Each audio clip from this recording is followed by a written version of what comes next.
ಸ್ನೇಹಿತರೆ, ಮಹಾಭಾರತದ ನಂತರ ಮನುಷ್ಯ ಪ್ರಕೃತಿಯೊಂದಿಗೆ ಯಾವ ಹೋರಾಟವನ್ನೂ ಮಾಡಲಿಲ್ಲ. ಪ್ರವಾಹ, ಜಲಪ್ರಳಯ, ಸುನಾಮಿ, ಭೂಕಂಪ, ಅಗ್ನಿ ದುರಂತ ಇಂಥ ಪ್ರಕೃತಿಯ ಯಾವ ತತ್ವದೊಂದಿಗೂ ಆತ ಕಾದಾಡೋದಕ್ಕೆ ಆಗಲಿಲ್ಲ.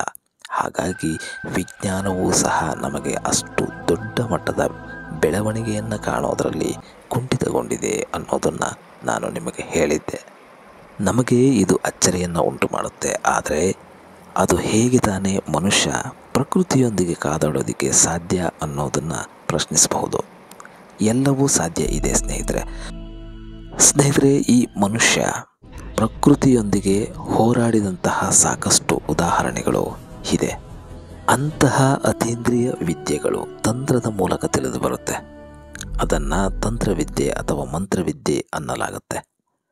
ಈ ತಂತ್ರದಲ್ಲಿ ಪ್ರತಿ ವಿಷಯಕ್ಕೂ ಒಂದೊಂದು ನಿರ್ದಿಷ್ಟ ಸೂತ್ರಗಳಿದ್ದು ಅವುಗಳನ್ನು ಹೇಗೆ, ಯಾವಾಗ, ಯಾವ ಸಂದರ್ಭದಲ್ಲಿ ಬಳಸಬೇಕು ಎಂಬುದರ ಬಗ್ಗೆ ಸಂಕ್ಷಿಪ್ತವಾದ ಮಾಹಿತಿಯೂ ಇರುತ್ತೆ.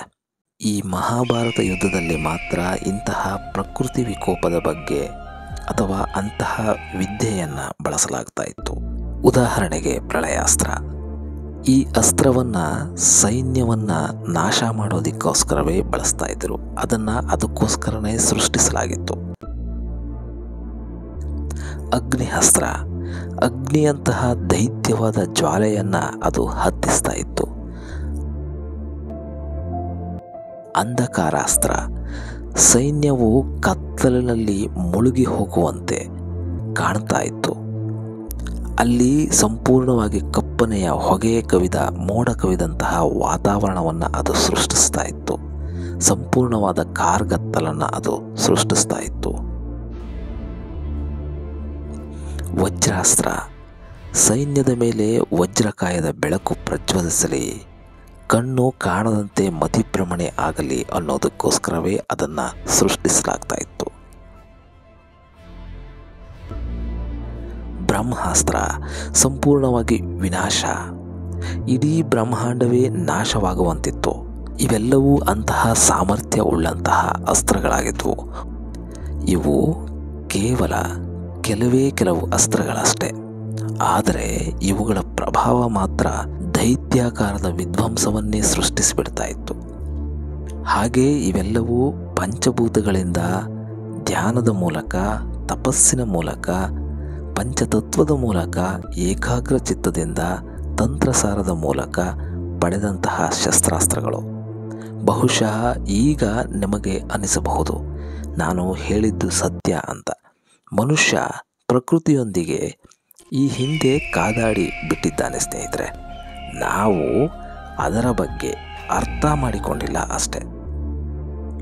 ಹೌದು, ಇಂತಹ ವಿಚಾರದಲ್ಲಿ ನಮಗೆ ಅರ್ಥವಾಗುವಂತಹ ಮತ್ತೊಂದು ವಿಷಯ ಏನು ಅಂದರೆ, ಇಷ್ಟು ಪ್ರಭಾವಿಶಾಲಿ ಅಸ್ತ್ರಗಳು ಇಂದು ನಮ್ಮ ಕೈ ಸೇರಿದರೆ ವಿಜ್ಞಾನ ಈ ಜಗತ್ತಿನಲ್ಲಿ ಅದೆಷ್ಟು ಪಟ್ಟು ಮುಂದುವರಿತಾ ಇತ್ತು. ಆದ್ದರಿಂದ ಅದರ ಬೆಳವಣಿಗೆ ಸದ್ಯದ ಪರಿಸ್ಥಿತಿಯಲ್ಲಿ ಕುಂಠಿತಗೊಂಡಿದೆ ಅಂದರೂ ತಪ್ಪಲ್ಲ. ಆದ್ದರಿಂದ ಜೀವನ ಶಕ್ತಿಯ ಒಂದು ರಹಸ್ಯವಾಗಿದೆ, ಸಾಹಸ ಯಾತ್ರೆಯಾಗಿದೆ. ಈ ಯಾತ್ರೆಯಲ್ಲಿ ಶಕ್ತಿ ಮತ್ತು ಧೈರ್ಯದ ಕೊರತೆಯಿಂದ ಯಾರು ಹಿಂದೆ ಉಳಿತಾರೋ ಅವರು ಸಾಯ್ತಾರೆ. ಸಾಮರ್ಥ್ಯ ಇಲ್ಲದೆ ಹೇಡಿಗಳಂತೆ ಬದುಕ್ತಾರೆ. ಈ ಭೂಮಿ ಮುಂದೆ ಬರುವಂತಹ ದಿನಗಳಲ್ಲಿ 2 ಭಾಗಗಳಾಗಿ ಹೋದರೂ ಅದರಲ್ಲಿ ಒಂದು ಭಾಗ ಭೌತಿಕವಾಗಿ ಉಳಿಯುತ್ತೆ, ಮತ್ತೊಂದು ಸ್ವಾತಂತ್ರ್ಯ, ಲೋಕತಂತ್ರ, ವ್ಯಕ್ತಿ ಮತ್ತು ಜೀವನದ ಮೌಲ್ಯಗಳ ಪರವಾಗಿ. ಆದರೆ ಈ ಶುಭ ವರ್ಗದ ನೇತೃತ್ವ ವಹಿಸೋದಿಕ್ಕೆ ಶ್ರೀಕೃಷ್ಣ ಮತ್ತೆ ಹುಟ್ಟಿ ಬರಲೇಬೇಕಾಗುತ್ತೆ ಅಷ್ಟೆ. ಬರುವ ಸಾಧ್ಯತೆಯಂತೂ ಇದೆ ಅನ್ನೋದು ನಮ್ಮೆಲ್ಲರ ನಂಬಿಕೆ. ಯಾಕಂದರೆ ಮನುಷ್ಯ ಅಂತಹ ಸ್ಥಿತಿಯನ್ನು ತಲುಪಿದಾಗ ಆ ನಿರ್ಣಾಯಕ ಘಟನೆಯನ್ನು ಘಟಿಸೋದಕ್ಕೆ ಪರಿಸ್ಥಿತಿಗಳು ಒಂದಾಗುತ್ತವೆ. ನಮ್ಮೆಲ್ಲರ ಸ್ಥಿತಿ ಆ ಚೇತನವನ್ನು ಕೂಗಿ ಕರೆಯುತ್ತೆ. ಈ ನಿರ್ಣಾಯಕ ಘಟನೆ ತನ್ನೊಂದಿಗೆ ನಿರ್ಣಾಯಕ ವ್ಯಕ್ತಿಯನ್ನೂ ಕರೆತರುತ್ತೆ. ಆದ್ದರಿಂದಲೇ ಕೃಷ್ಣ ಭವಿಷ್ಯಕ್ಕಾಗಿ ಅತ್ಯಂತ ಅರ್ಥಪೂರ್ಣನಾಗಿದ್ದಾನೆ. ಸ್ನೇಹಿತರೆ, ಈ ಪೃಥ್ವಿಯಲ್ಲಿ ಉತ್ತಮರ ಧೈರ್ಯ ಸ್ವಭಾವತಃ ಕುಸಿಯುತ್ತೆ. ದುಷ್ಟರ ದುರಾಚಾರಿಗಳ ಧೈರ್ಯ ಪರಾಕ್ರಮ ಹೆಚ್ಚುತ್ತೆ. ಸ್ನೇಹಿತರೆ, ಮಹಾಭಾರತದ ನಂತರ ಈ ದೇಶದಲ್ಲಿ ಮಹತ್ತರವಾದ ವ್ಯಕ್ತಿಗಳು ಬಂದು ಹೋಗಿದ್ದಾರೆ. ಬುದ್ಧ, ಮಹಾವೀರನಂತವರು. ಇವರ ಒಳ್ಳೆಯತನ ಸಮಾಜದಲ್ಲಿ ಸಂಕುಚಿತ ಭಾವವನ್ನು ಸೃಷ್ಟಿಸುತ್ತೆ. ಜನ ಅದರ ಮೇಲೆ ಆಕ್ರಮಣವನ್ನು ಮಾಡ್ತಾರೆ. ನಾವು ಆಕ್ರಮಣವನ್ನು ಮಾಡದೇ ಇದ್ದರೂ ಅದನ್ನು ಸ್ವೀಕಾರವನ್ನಂತೂ ಮಾಡ್ತೇವೆ. ಇತರರ ಮೇಲೆ ನಾವು ದಾಳಿ ಮಾಡಿದರೆ ಮಾತ್ರ ನಾವು ಹೊಣೆಗಾರರಲ್ಲ ಸ್ನೇಹಿತರೆ. ನಮ್ಮ ಮೇಲೆ ಬೇರೆಯವರು ದಾಳಿ ಮಾಡಿದರೂ ಅದರಲ್ಲಿ ನಾವು ಅರ್ಧದಷ್ಟು ಪಾಲುದಾರರಾಗ್ತೀವಿ. ನಾವು ಆಮಂತ್ರಣವನ್ನು ನೀಡ್ತೇವೆ, ಅವರು ಸ್ವೀಕಾರ ಮಾಡಿ ಬಂದರೂ ಬರದೇ ಇದ್ದರು ನಮ್ಮನ್ನು ವರ್ಷಗಟ್ಟಲೆ ಗುಲಾಮರನ್ನಾಗಿಸ್ಕೊಳ್ತಾರೆ. ಪೀಡಿಸಿ ಕಾಡಿಸಿ ದಮನ ಮಾಡ್ತಾರೆ, ನಂತರ ಹೋಗ್ತಾರೆ. ಆದರೆ ನಾವು ಈಗಲೂ ಮನೋದಶೆಯನ್ನು ಉಳಿಸ್ಕೊಂಡಿದ್ದೇವೆ. ಮತ್ತಾರನ್ನಾದರೂ ಸ್ವಾಗತಿಸೋದಕ್ಕೆ ನಾಳೆ ಇಲ್ಲಿಗೆ ಹಿಟ್ಲರ್ನಂಥವ್ರು ಬರಬಹುದು. ಆಗ ಆತ ಮಾತ್ರ ಹೊಣೆಗಾರನಲ್ಲ. ಸ್ನೇಹಿತರೆ, ಲೆನಿನ್ ಬಹಳ ವರ್ಷಗಳ ಹಿಂದೆ ಒಂದು ಭವಿಷ್ಯವಾಣಿಯನ್ನು ನುಡಿದಿದ್ದಂತೆ.